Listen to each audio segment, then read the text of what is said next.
राधे राधे दोस्तों, आप सुन रहे हैं अंशु रहस्य। आज की कहानी है एक छोटे से गांव की। एक छोटी सी लड़की जिसकी महत्वाकांक्षाओं ने उसको एक ऐसे मोड़ पर लाकर खड़ा कर दिया जहां वो नवजात शिशुओं की बलि देने में भी नहीं हिचकिचाती थी। आखिर वो क्यों कर रही थी ये सब, जानेंगे आगे की स्टोरी में। कहानी शुरू करने से पहले एक छोटी सी request, please like share subscribe जरूर कीजिएगा। आपका थोड़ा सा सपोर्ट मिलेगा तो हमारा चैनल भी ग्रो करेगा। दीपा एक छोटे से गांव में रहने वाली एक साधारण सी लड़की थी। उसके पिता किसान थे और माँ घर का सारा काम करती थी। माँ घर के काम के साथ साथ थोड़ा काम सिलाई का भी किया करती थी और अपने पति के साथ खेतों में भी उनका हाथ बटाया करती थी। परिवार काफ़ी बड़ा था। 2 बड़े भाई थे, 2 बड़ी बहनें थीं दीपा की। कुल मिलाकर 7 सदस्य थे, 5 बहन भाई और 2 माता पिता। घर में पैसों का ज़्यादा हिसाब नहीं था, लेकिन मेहनत मजदूरी करके और सादगी से जीवन जीकर उनकी ज़िंदगी चल रही थी। लेकिन दीपा के मन में अपनी खूबसूरती को लेकर कुछ ज़्यादा ही घमंड था। घमंड ही कहेंगे उसको। हर वक्त शीशे में अपने आप को देखते रहना, अपने आप को संवारते रहना, किसी बात को ज़्यादा तवज्जो न देना, बड़े भाइयों की बातों का मान न रखना, छोटे बहन भाइयों से हमेशा झिड़क कर बात करना, तो ये सब घमंडी कहलाएगा। उसके दिमाग में बस एक ही भूत सवार था कि उसे हमेशा जीवन भर सुंदर और जवान ही बने रहना है। वो बूढ़ी नहीं होना चाहती, जबकि वो अभी खुद 8 साल की थी। पता नहीं ये बात उसके मन में कब और कैसे घर कर गई।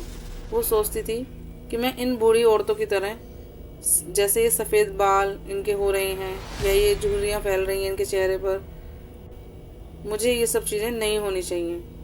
हो सकता है वो बच्चापन हो उसका, आगे जाकर ये चीज़ें सही हो जाएं।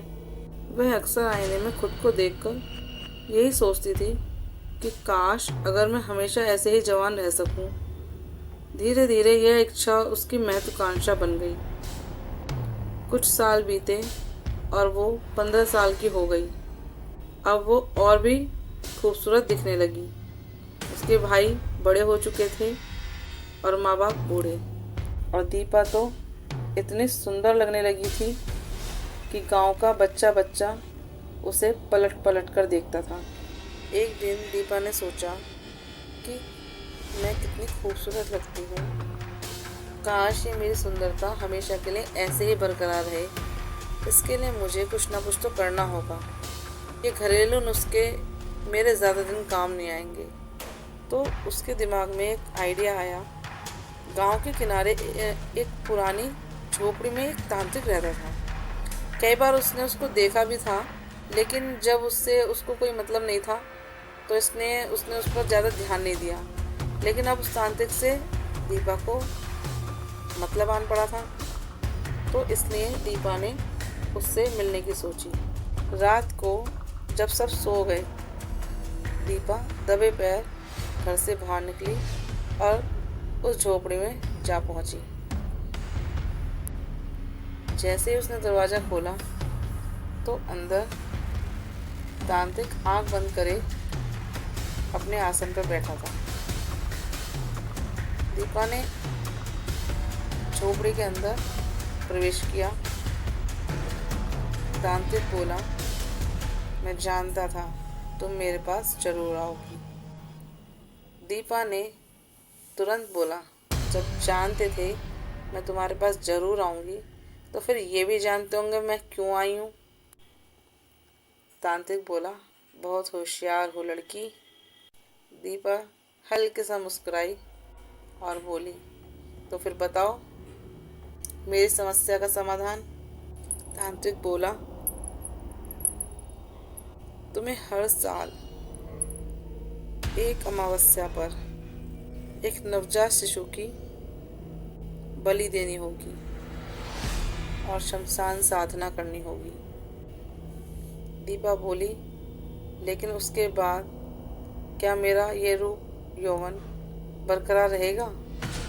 तांत्रिक बोला, तांत्रिक की बात पर संदेह नहीं करना चाहिए।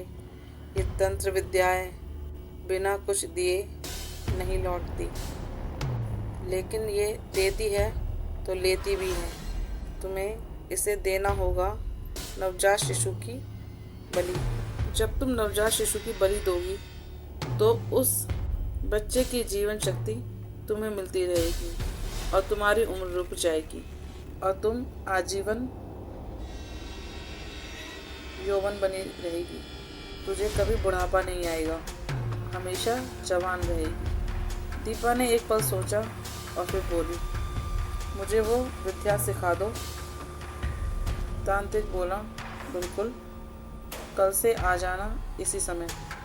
अब दीपा धीरे धीरे तंत्र विद्या सीखने लगी। रात को दबे पैर तांत्रिक की कुटिया में जाने लगी। तांत्रिक ने उसे बहुत सारी ऐसी विधि सिखाई जिससे वो अपने आसपास भ्रम भी फैला सके। इसी तरह समय बीतता गया और दीपा अब 21 साल की हो चुकी थी और वो हर साल एक नवजात शिशु की बलि दिया करती थी।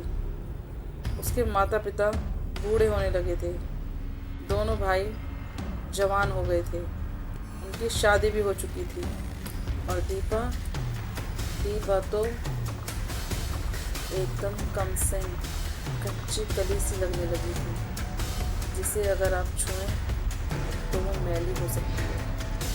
दूध जैसा रंग, गुलाबी गुलाबी होठ और बाल इतने काले और लंबे घने, मोरनी सी उसकी चाल।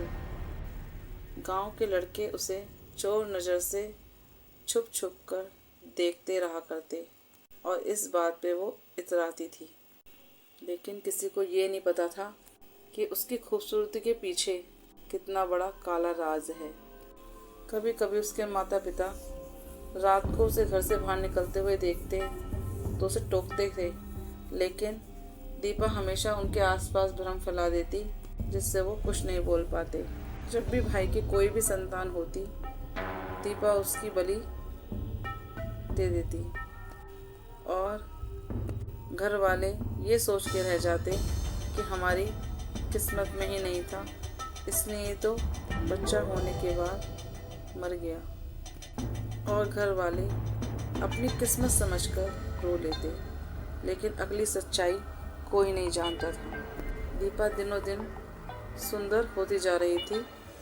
फिर माता पिता को उसकी शादी की चिंता होने लगी, इसलिए उन्होंने उसकी शादी का फैसला लिया। उन्होंने सुनील नाम के एक लड़के को पसंद किया जो एक पास के गांव में रहता था और उसका परिवार बहुत छोटा था। परिवार के नाम पर वो अकेला ही था। पहले तो दीपा ने शादी से इनकार कर दिया था, लेकिन जब उसे ये पता चला कि लड़के के घर में सिर्फ लड़का ही है और कोई है ही नहीं, तो ये सुनकर उसने शादी के लिए हाँ कर दिया, क्योंकि अब वो अपनी गतिविधियों को बिना रोक टोक के, बिना किसी झंझट के आसानी से कर पाएगी। उसे शादी से कोई लेना देना ही नहीं था। वो शादी इसलिए करना चाहती थी ताकि वो आगे की ज़िंदगी अपनी आज़ादी से जी सके। कुछ ही दिनों में उसकी शादी सुनील से हो गई। शादी कर कर जब वो सुनील के घर पहुंच गई तो उसने कुछ ही दिनों में उसके घर में बने मंदिर को वहाँ से हटा दिया और कहा, इंसान को अपने कर्म पे विश्वास रखना चाहिए, ईश्वर पर नहीं। सुनील को इसकी बात बहुत अटपटी सी लगी, लेकिन नई नई शादी हुई थी, इसने उसने उसको कुछ नहीं कहा। धीरे धीरे घर का माहौल बदलने लगा। घर की हवा इतनी भारी होने लगी कि सुनील का घर में आकर दम घुटता था। दीपा घर में अजीब अजीब टोने टोटके करती रहा करती थी। घर में हमेशा एक बदबू बनी रहती थी। गांव में धीरे धीरे ये बात उड़ने लगी कि सुनील की पत्नी दीपा टोने टोटके करती है, लेकिन कोई भी इस बात को उसके मुंह पे नहीं कह पाता था।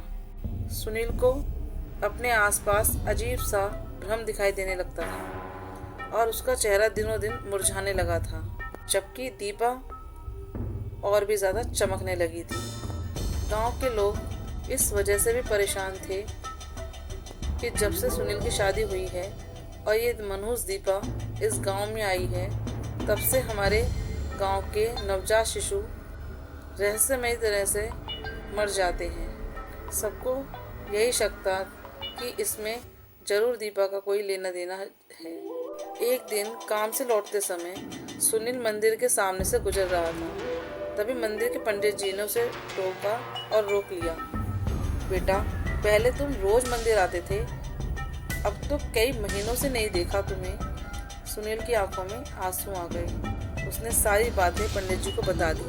पंडित जी ने कहा, ठीक है, 1-2 दिन में मैं तुम्हारे घर आऊँगा और देखूँगा कि क्या समस्या है। जब पंडित जी उसके घर पहुँचे तो दीपा उन्हें देखकर गुस्से से भर गई और वह यह चीखते हुए बोली कि पंडित यहाँ क्यों आया है? कोई तुम्हें पूजा करानी है घर में? लेकिन पंडित जी मुस्कुराते हुए बोले, नहीं बिटिया, सुनील मंदिर में रोज आता है तो वो मेरे बेटे जैसा ही है। शादी के बाद मैं तुम्हें आशीर्वाद देने नहीं आ सका, इसलिए अब तुमसे मिलने चला आया। और वो दीपा को आशीर्वाद देकर तुरंत वहाँ से चले गए। बाद में उन्होंने सुनील से कहा, तुम्हारी पत्नी कोई आम लड़की नहीं है, वो एक तंत्र साधिका है। वो हर साल एक नवजात बच्चे की बलि देती है, जिसकी वजह से उसका रूप यौवन बरकरार रहे। तुम्हारा घर अब प्रेतों का गढ़ बन चुका है। हर जगह पर एक प्रेत बैठा हुआ है। अब वहाँ से प्रेतों को निकालना असंभव है। सुनील ये सुनकर डर गया। पंडित जी ने कहा, डरो नहीं बेटा, अंधेरा कितना भी बड़ा हो लेकिन सूर्य के प्रकाश से हमेशा खत्म ही होता है। पंडित जी ने उसे एक भैरव बाबा का अभिमंत्रित धागा दिया और कहा, इसे अपनी कलाई पे बांध लो। अब तुम्हें घर में कभी कोई भ्रम नहीं होगा और तुम्हारी पत्नी तुम पर कभी भी टोना टोटका नहीं कर पाएगी। फिर उन्होंने एक योजना बताई कि तुम्हारी पत्नी अमावस्या की रात पे शिशु की बलि देगी। हमें उसकी साधना उसी समय भंग करनी होगी और अगर ये साधना भंग हो गई तो फिर वो दोबारा से साधना नहीं कर पाएगी, क्योंकि ये वाली साधना एक बार भंग होने के बाद कम से कम 20 साल तक दोबारा नहीं की जा सकती। और उसने जो भी तंत्र सीखा है मैं उसको भी बांध दूंगा, जिससे उसको वो तंत्र याद ही नहीं रहेगा और फिर वो तुम्हारी दीपा साधारण सी लड़की बन जाएगी। 2-3 दिन बाद अमावस्या की रात शमशान घाट में दीपा अपनी साधना शुरू कर चुकी थी। एक नवजात शिशु छोटा सा बच्चा बिलक बिलक कर रो रहा हुआ था। दीपा के अंदर जरा भी दीपा तो सिर्फ अपनी साधना में व्यस्त थी। उसने बच्चे के रुदन से चिढ़कर उसके मुंह में 2-3 बूंद कोई जल डाला। वो जल पीने के बाद वो बच्चा रो तो रहा था, पर उसकी आवाज़ जैसे उसके हलक में ही दब गई हो। अब आसपास एकदम सन्नाटा था। दीपा लगातार आहुतियाँ दे रही थी। कभी हवन में खोपड़ी डालती तो कभी अपनी कलाई से कलाई काट कर खून चढ़ाती। वो अपनी क्रिया लगातार किए चली जा रही थी और उसको अंतिम क्रिया में बच्चे की बलि देनी थी। दीपा ने एक हाथ से उस बच्चे को उठाया, दूसरे हाथ से तेज धार वाला चाकू, जिससे वो उस बच्चे की गर्दन काटने वाली थी। तभी पंडित जी अचानक सामने आ गए और हवन कुंड में एकदम गंगा जल डाल दिया, क्योंकि दीपा के हाथ में एक में बच्चा था और दूसरे में चाकू, इसलिए वो एकदम कुछ नहीं कर पाई और उसकी साधना भंग हो गई। तभी पीछे से सुनील निकला और उसके हाथ से बच्चे को छीन लिया। पंडित जी ने अपने हाथ से कुछ सिंदूर अभिमंत्रित करते हुए मंत्रों के साथ दीपा के ऊपर फेंकना शुरू किया। जैसे जैसे वो सिंदूर दीपा के ऊपर फेंकते, दीपा तड़पने लगती। वो चीखती, रुक जा पंडित, मैं तुझे नहीं छोड़ूंगी, तू जानता नहीं है मुझे। लेकिन पंडित जी जरा भी नहीं रुके। लेकिन पंडित जी इधर दीपा के ऊपर से सारी तंत्र साधनाओं का जाल हटा रहे थे, उधर हवन कुंड की आग यकायक भड़क उठी और चारों तरफ फैलने लगी। आग में से बहुत सारे काले साए दीपा को अपनी तरफ खींचने लगे। ये देखकर सुनील दीपा की तरफ दौड़ा और उसे उन काले सायों से बचाने लगा। पंडित जी अपना काम लगातार किए चले जा रहे थे, जिससे दीपा की सारी तांत्रिक विद्या वो भूल जाए। सुनील दीपा को बचाने की पूरी कोशिश कर रहा था। ये देखकर उन काले सायों ने दीपा को छोड़कर सुनील को ही अपनी तरफ खींच लिया। सुनील ने झट से उस बच्चे को दीपा की तरफ फेंका। दीपा ने उस बच्चे को एकदम पकड़ लिया। जैसे दीपा ने सुनील के द्वारा फेंके गए बच्चे को एकदम पकड़ा, सुनील आग में झुलस गया। लेकिन पंडित जी ने ऐन मौके पर बहुत सारा गंगा जल उस आग पर छिड़क दिया, जिस कारण वो आग एकदम शांत हो गई और सुनील बच गए। और फिर सब शांत हो गया। दीपा चारों तरफ ठगा सा महसूस कर रही थी और चारों तरफ देख रही थी। उसे लगा जैसे उसके कांधों से बहुत भारी बोझ उतर गया हो। उस बच्चे को देखकर दीपा का मन एकदम ममता से भर गया। सुनील कर्राते हुए पंडित जी को अपने साथ लेकर और दीपा के हाथ से उस बच्चे को लेकर जाने लगा। लेकिन दीपा ने सुनील का हाथ पकड़ लिया और बोली, सुनील मुझे माफ़ कर दो, मैं गलत थी। सुनील ने धीरे से कहा, दीपा अब तुम अपने मायके लौट जाओ। मेरा सारा शरीर जल चुका है। अब तुम मेरे साथ नहीं रह पाओगी, क्योंकि मेरे शरीर की सारी सुंदरता खत्म हो गई है। लेकिन दीपा ने कहा, नहीं, मुझे अब समझ आ गया है कि शरीर की सुंदरता मायने नहीं रखती। इंसान मन से भी सुंदर होना जरूरी है। इतना सब होने के बावजूद भी तुमने मेरी ज़िंदगी बचाना ज़्यादा ज़रूरी समझा और खुद अपनी ज़िंदगी खतरे में डाल दी। सुनील ने कहा, मैंने वही किया जो एक पति को करना चाहिए था। तभी दीपा ने कहा, तुमने तो वही किया जो पति को करना चाहिए था, लेकिन अब मैं वो करूँगी जो एक पत्नी को करना चाहिए होता है। आज से मैं तुम्हारा पूरा ध्यान रखूँगी और तुम्हें वो सारी खुशियाँ दूँगी जिसके तुम हकदार हो। मैं तुम्हारे साथ एक साधारण सी ज़िंदगी जीना चाहती हूँ। लेकिन जब वो ये सब बातें कर रही थी तो दूर अंधेरे में एक काली परछाई खड़ी थी। जैसे उसको दीपा की ये सारी बातें बिल्कुल भी अच्छी नहीं लग रही हों। दीपा ने जिन शक्तियों को जगाया था वे इतनी आसानी से उसका पीछा छोड़ने वाली नहीं थी। लेकिन दीपा अपने पति को सहारा देते हुए और उस बच्चे को संभालते हुए सुनील को डॉक्टर के पास लेकर गई। कुछ दिनों में सुनील बिल्कुल ठीक हो गया। दीपा और सुनील ने एक नए सिरे से जिंदगी शुरू की। कुछ चीज़ों को हम तो छोड़ देते हैं, कभी कभी चीज़ें हमारा पीछा कभी नहीं छोड़ती। तो दोस्तों, कैसी लगी आपको ये स्टोरी कमेंट करके ज़रूर बताइएगा। मिलते हैं नई स्टोरी के साथ नए एपिसोड में। राधे राधे।